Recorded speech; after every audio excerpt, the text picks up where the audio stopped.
tegurannya ini berupa pemberitahuan melalui Gmail kalian yang berisikan tentang kalian harus menghapus video tersebut. Nah, jika kalian menyukai video ini, silahkan like, kemudian tekan subscribe agar kalian tidak ketinggalan video terbaru, tekan lonceng. Mantap bosku. Welcome back to my channel. Kembali lagi di channel Yati Ahmad. Jadi di video kali ini saya akan berbagi pengetahuan sesuai pengalaman saya menjadi YouTuber pemula hingga dimonetisasi di pekan lalu. Jadi saya juga melihat beberapa di komunitas YouTube itu banyak yang mempertanyakan, apakah jika ada salah satu video kita itu yang terkena hak klaim cipta atau yang biasa disebut dengan copyright itu bisa dimonetisasi atau bisa disetujui oleh partner YouTube. Nah, jadi di video kali ini saya akan memberitahukan 3 pokok permasalahan. Apakah pertama itu apa itu klaim hak cipta, dan yang kedua kenapa video kita itu bisa terkena hak klaim cipta, dan yang ketiga itu apa dampak yang ditimbulkan dari hak klaim cipta itu sendiri. Jadi tanpa berbasa-basi lagi, silakan simak pembahasan berikut. Oke guys, terlebih dahulu saya memberitahukan kepada kalian bahwa video yang saya sampaikan ini itu sesuai pengalaman saya. Artinya, saya sudah melewati tahap-tahap perintangan itu. Terserah bagaimana perspektif YouTuber-YouTuber di luar itu menilai tentang video saya. Yang jelas, video ini tidak ada kebohongan sama sekali. Artinya, saya memberitahukan itu sesuai apa yang saya alami selama menjadi YouTuber pemula. Jadi yang kita bahas di video kali ini yang sesuai yang saya katakan di awal itu, apa itu klaim hak cipta dan kenapa video kita itu bisa terkena yang namanya klaim hak cipta. Nah, kenapa kemudian saya itu membahas langsung dua ini, karena saling berhubungan atau saling terkait dengan satu sama lain.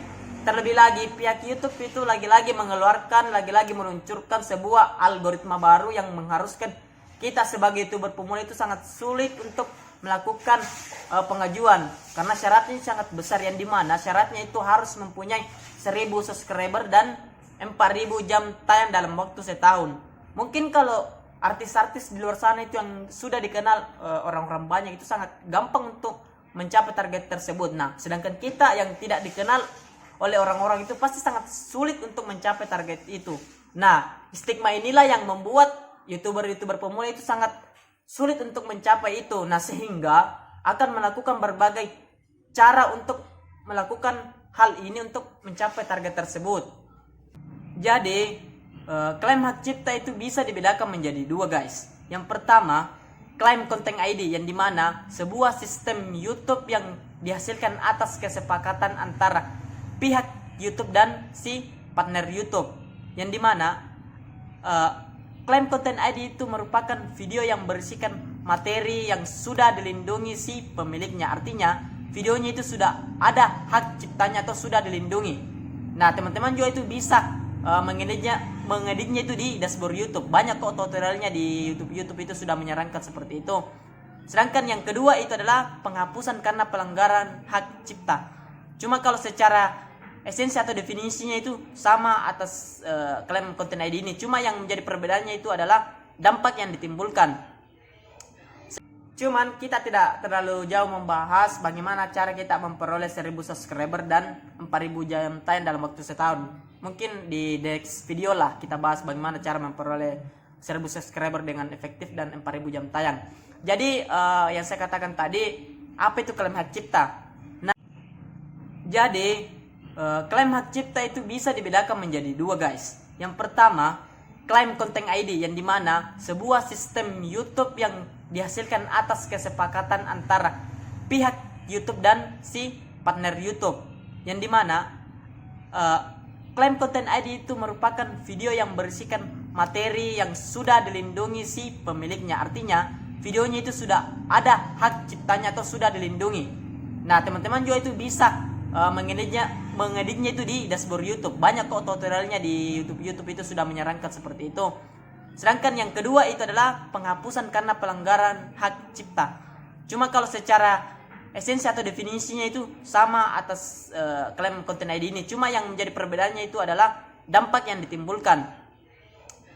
Sedangkan pokok permasalahan keduanya itu adalah kenapa video kita itu bisa terkena yang namanya klaim hak cipta. Mungkin saya sampaikan begini kepada kalian. Mungkin di video kalian itu sudah menyisipkan beberapa musik atau video yang sudah ada hak ciptanya atau sudah dilindungi si pemiliknya, otomatis akan terbaca di dashboard kalian. Karena sistem YouTube itu sangat cepat mengidentifikasi ketika ada orang-orang atau oknum yang melakukan reploader yang mengambil video orang itu untuk dimasukkan ke videonya. Makanya itu langsung terbaca klaim hak cipta. Terlebih lagi ketika kalian itu mengambil atau menyisipkan video yang sudah dilindungi atau sudah ada hak ciptanya itu, kemudian kalian tambahkan di video kalian itu tanpa sepengetahuan yang bersangkutan itu atau si pemiliknya, itu akan fatal jadinya teman-teman. Jadi cobalah kalian ini membuat video yang orisinil tanpa mengambil karya orang lain atau melakukan yang namanya reploader.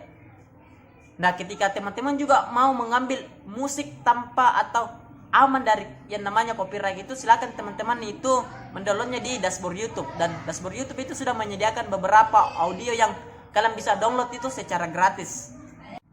Jadi yang terakhir itu adalah apa dampak yang ditimbulkan dari klaim hak cipta itu sendiri. Nah, yang sebagaimana yang saya katakan di awal bahwa ada dua macam klaim hak cipta. Yang pertama, klaim konten ID, yang dimana dampak yang ditimbulkan dari klaim konten ID ini adalah sebuah video yang berisikan konten kalian itu terdapat frasa termasuk konten dalam berhak cipta. Misalnya begini, video kalian itu sudah orisinil, namun kalian menyisipkan beberapa musik yang sudah ada berhak ciptanya, kemudian kalian post ke YouTube kalian.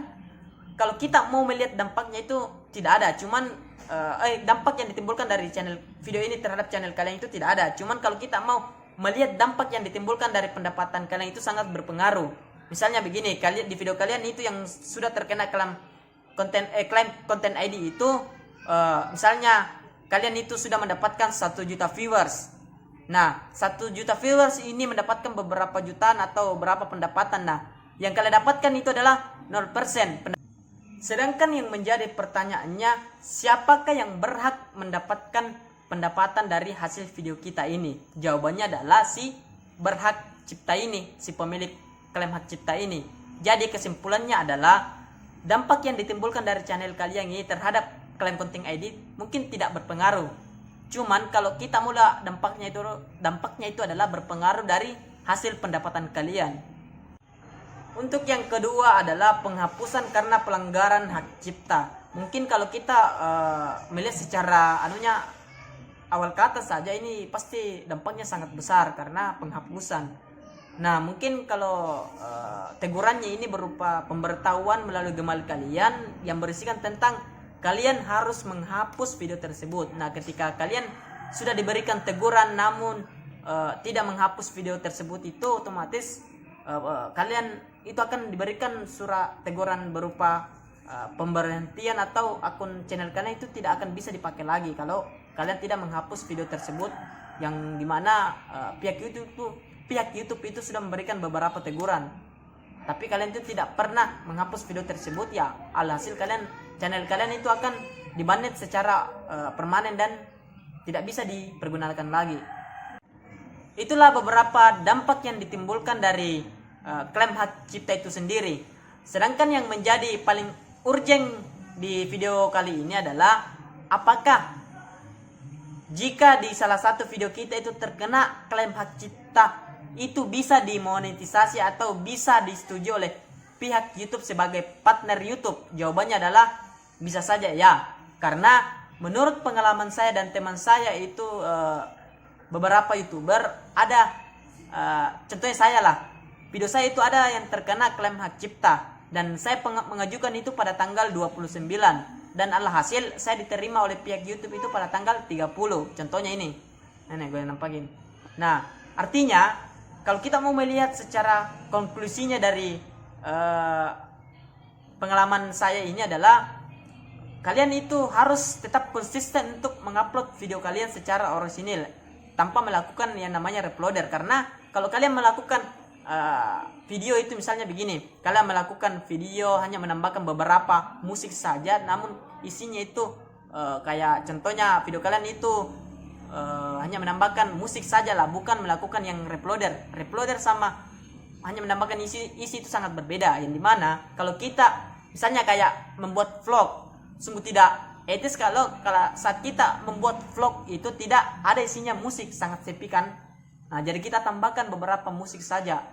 Tapi ya kalau mau secara efektifnya saja ya jangan mengambil kalian hak orang lah, agar kalian itu bisa pendapatannya murni masuk di Google AdSense kalian. Cuma kalau persyaratan untuk pengajuan sebagai partner YouTube itu insya Allah tidak akan berpengaruh kepada channel kalian, asal bukan reploader, yang dimana reploader itu berbeda dengan yang saya katakan tadi. Reploader adalah kita mengambil channel seseorang kemudian kita post ke YouTube kalian, itu 100% milik orang lain, itu ya sangat fatal jadinya. Jadi untuk di video kali ini sampai di sini pembahasan, semoga bermanfaat untuk saya dan untuk kalian. Mohon kurangnya mohon dimaafkan karena ini yang saya sampaikan ini hanya pengalaman saya, apa yang saya alami di pekan-pekan lalu, sehingga saya bisa diterima atau bisa dianggap sebagai partner YouTube. Jadi baik, assalamualaikum warahmatullahi wabarakatuh.